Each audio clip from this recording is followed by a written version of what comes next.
What's going on, guys? Today we're going to be reacting to Scary Videos Caught on Ring Cameras Volume 5. We've seen other ones on the Spooky Sunday streams, so I'm going to start recording these and releasing them, as I'm going to be putting more creepy and / murder mystery content on the channel. Let's go. There's one thing I've learned from doing these Ring videos. It's that having a drugged up person ringing your doorbell at off hours in the night is more likely than I would have ever thought. In this video, a confused looking man approaches a random porch holding what appears to be a plastic bag and a roll of toilet paper. Right from the moment he gets on the porch, you can tell something is off by his nervous, almost twitchy behavior. He's rolling. Yep. It appears the man could possibly be on meth or some other hard drug. Yeah. It's a no for me, dogs. No shot. You know what's crazy is the fact that people will answer this door and ask the person, who you looking for? Or, I think you've got the wrong address. There's no shot that in the middle of the night, some methed out looking dude rings my doorbell. I see him through the camera and then I proceed to open the door to ask. I've seen clips of people doing that. And I don't understand. It's past being a good Samaritan. At that point, you're being stupid. There's no reason to answer the door. I'm sorry. I don't care what's going on. I'm not answering the door, man. Not. When the homeowner answers through the closed door, the man clearly has a hard time figuring out how to identify himself. And when his face gets close to the camera, you can see how dilated his pupils are, confirming he's definitely under the influence of drugs.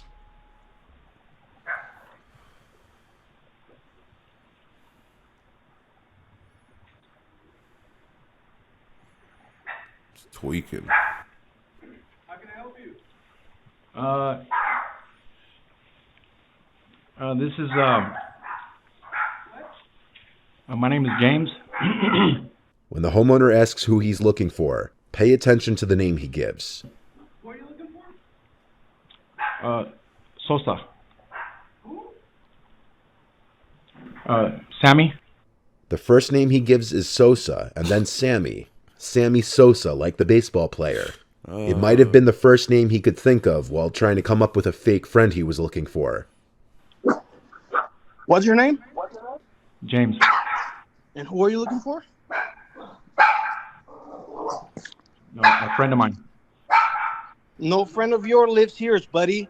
And I got a Glock over here ready for you. So if you don't get the fuck off my porch, I'm gonna unload it on your fucking face. Yep. Get the fuck off my porch. Yep. There we go. The reason why he was trying to get into the house is anybody's guess, which is perhaps the scariest part of situations like this. The homeowner handled it perfectly by communicating through the door before opening it, and after catching on to the man's suspicious behavior, he made the man on his porch aware of the fact that he had a gun and was willing to use it. Even if he didn't actually have a gun, the threat was still an effective way to get the man away from his front door. This next one is really disturbing. The person who uploaded this video is neighbors with the actual would-be victim. In the video caught by the Ring camera, 3 armed, masked men are seen approaching the front door to the house. The one in front armed with what appears to be an assault rifle. Jesus The masked man who approached the door keeps trying to block the view of the camera with his glove. Though there's no sound, it seems they're contemplating continuing their attempted break-in due to the doorbell camera. Based on body language, it appears the one with the assault rifle is apprehensive, but one of his accomplices motions for him to go back to the door multiple times. Since the camera was covered by the person's glove for most of the footage, we can't see what exactly they were doing for most of it, but luckily the homeowner didn't answer the door, and the 3 armed men were not able to enter the house. The following footage is viewer submitted. In the video, there's a man standing there in front of the house, cursing, seemingly talking to himself for 10 to 15 minutes. Without a little background context, it wouldn't exactly be unsettling per se, but when you learn why the man is standing there, it becomes a little more uncomfortable. A family member of the homeowner was mauled by a pack of dogs and bitten at least 12 times. The man who owned the dogs came to their house and stood on the front step muttering and cursing for 15 minutes until the police came. Star Wars people, they don't even get that shit. They don't understand the 6-day watch and shit, how these people fucking do. Never had a problem with her, never had no issues. I never denied that shit, that the dog fucking bit her or nothing. Never denied none of that crap. Never denied none of that. But there they were. And then her too, the damn neighbor fucking saying out there, you know, when the fuck out there in that neighborhood, she's idiotic, man.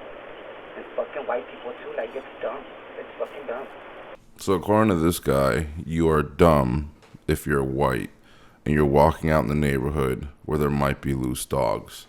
The logic of some people: keep your fucking dog on a leash and train your dog, because if your dog ends up at the pound because it ripped through somebody's family member over a dozen times, that is your fault, and sadly the animal's going to be put down. They're gonna put all the dogs to sleep over a fucking dog fight. A dog fight. A freaking dog fight. When the hell did I can threaten her? When the hell did I even make, like, she thinks I don't know where she lives? I've been knowing. I've been knowing. The man seemed unstable just from the video alone, not even factoring in the fact that he owned a pack of untrained, aggressive dogs. This one is a great example of why situational awareness is so important. A couple's Ring doorbell video caught a duo of wigged, armed aggressors who had been following them home. The couple said they were walking home when a man and woman started following them all the way to their front door, where the male aggressor pointed a gun at the back of their heads.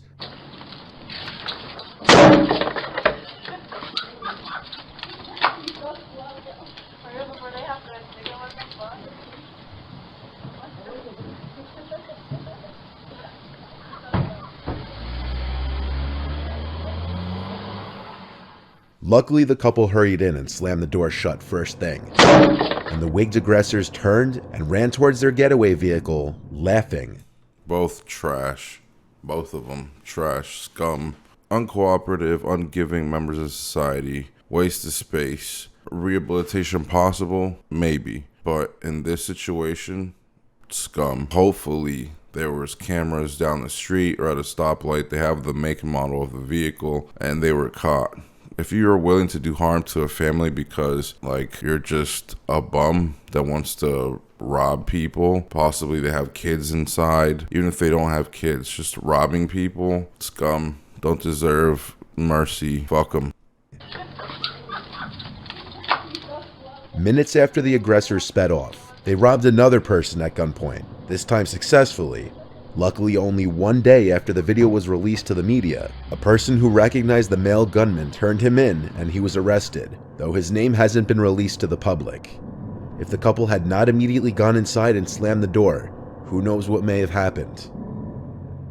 This next one is an example of how just the presence of a doorbell camera can be a deterrent. Here we see a man in an apartment complex going up to somebody's door pretending to be police so that the person on the other side would open up.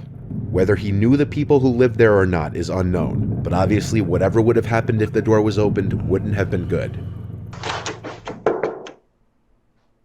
Police!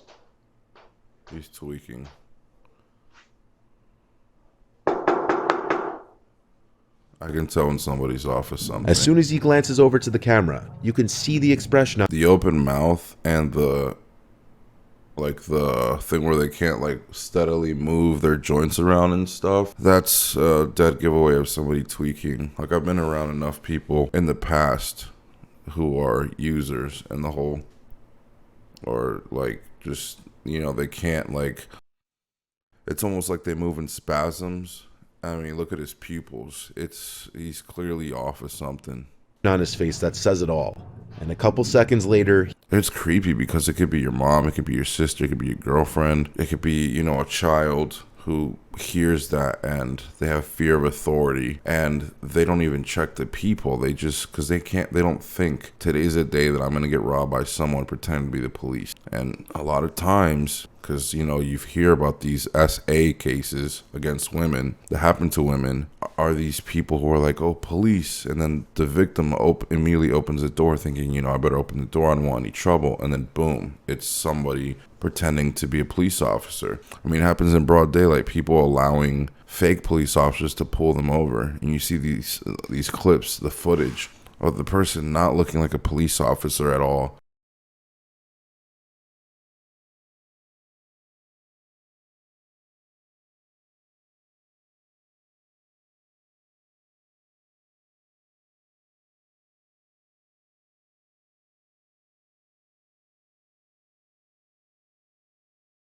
Sounds like he says, "Oh shit, I'm in the wrong one."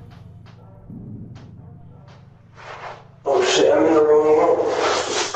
Which my take on it would be he realized what he just did was all on video. So to play it off or give himself some sort of out, he thought by saying he's at the wrong room on video would somehow save himself from possible incrimination.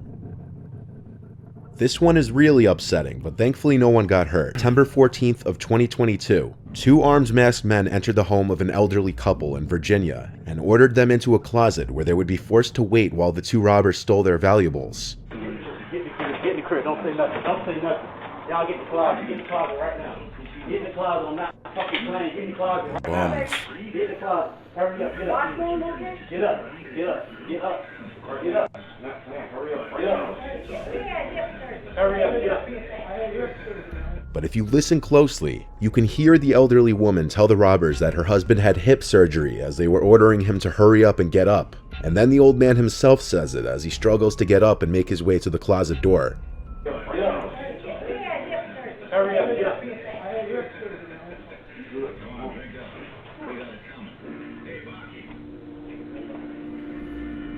Still out there saying that they still robbed them. Fucking scum.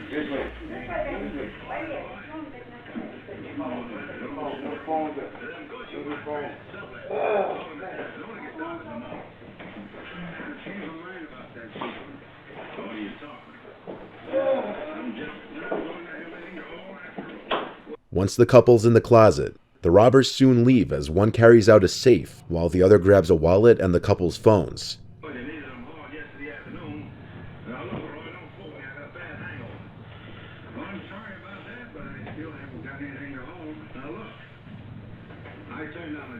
Isn't that crazy that somebody's throwback is literally black and white movies? There were apparently tens of thousands of dollars in that safe belonging to someone who was staying with the couple. Police identified the 2 suspects as Mitchell Boney Jr., who was 25, and Tyree DeMont Boney Jr., who was 22. Mitchell actually turned himself in and was charged with armed burglary, use of a firearm, abduction, and conspiracy to commit a burglary. Tyree is still allegedly on the run. Perhaps the scariest part of this is that they clearly knew where the safe was. Tyree wasted no time going straight for where the safe was. This means anyone who was in the house, such as a home repairman, home healthcare worker, or anyone, could have seen the safe and relayed this information to other people, which is why you should always be careful of who's in your house and what they see. Yep. That's crazy, man. You got to be careful who you let into your house, what type of information you relay on the internet. Who knows what about your personal life. That's why I always laugh when, people think they know a lot about my personal life, where I'm actually an obsessive person. Like, over anything, I'm just obsessive. So I'm obsessive even on what I let out into the internet. And people think, all this person's info is out there. It's like, it's not really. I choose what I let out into the internet, to what extent, what the specific topic even is. You need to be careful, because these days there's just low morals, respect. There's not a lot of fairness going around. It seems like a lot of low morality seems to be the new commonality. This was Scary Videos Connor and Cameras Volume 5. Thank you for watching. Subscribe, hit the like button, comment what you think, let me know what I should react to next, and I'll see you on the next video.